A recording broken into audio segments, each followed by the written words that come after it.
this session I am going to explain about the Ohm's law.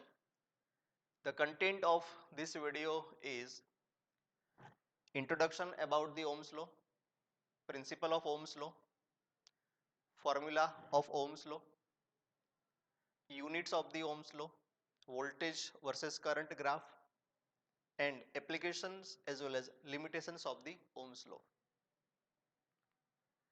Let me start with the basic terminology which is necessary to understand about the Ohm's law, that is the voltage.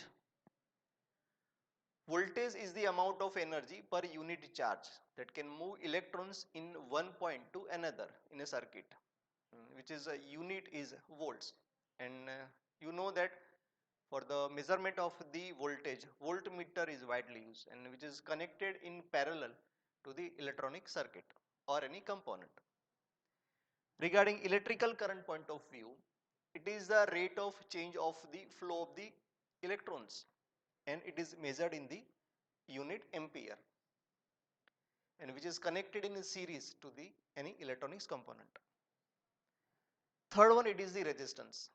Resistance is nothing but it's a opposition of the current. It is measured in the ohms, which can oppose the flow of the charge carriers in the electronic circuit.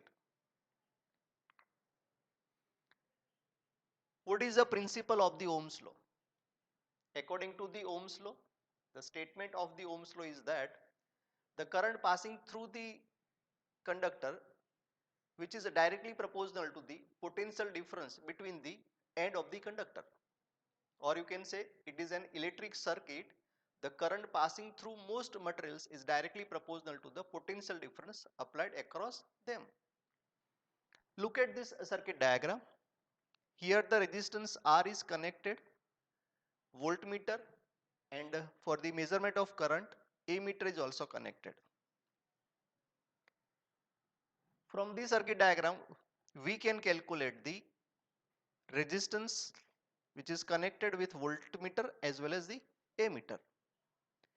According to the Ohm's law, we can say that the potential difference, that is the voltage V, is directly proportional to the current I, and V is proportional to I.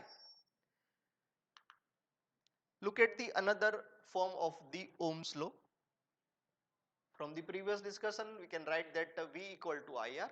By making I as a subject to the formula, we will get V by R, or by making R as the subject to the formula, we get R equal to V by I, where I be the current, V be the voltage or potential difference, and R is the resistance. Unit of potential difference is voltage, unit of current is ampere, and unit of resistance is ohm. Look at the another practical units. We can say that 1 ampere is nothing but 1 volt per 1 unit ohm. Similarly, 1 volt is the 1 ampere into 1 ohm according to that formula, or we can say 1 ohm equal to 1 volt per 1 ampere, which are widely used in a practical purpose. Look at the relation between voltage and electric current.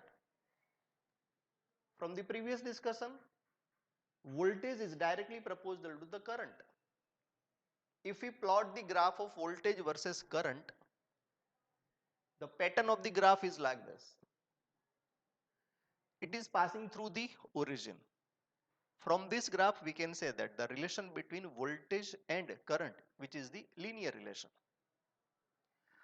Also from this graph, we can say that the higher the voltage, the larger the current, or we can say the higher the resistance, the lower the electric current. What are the applications of the Ohm's law? Ohm's law helps us in determining either voltage, current, or importance of resistance of a linear electric circuit when the other two quantities are known to us. Second application of the Ohm's law is that it also makes power calculation very simpler. Last topic, the limitations of the Ohm's law. Ohm's law can applicable only at the constant temperature. If the temperature is vary, Ohm's law is not applicable. Second, the Ohm's law is applicable only for the linear relationship. That means for the ohmic materials, Ohm's law can easily applicable. But for the non-ohmic materials in which we are getting the non-linear relationship, in that the Ohm's law is not applicable, like a diode as well as transistor.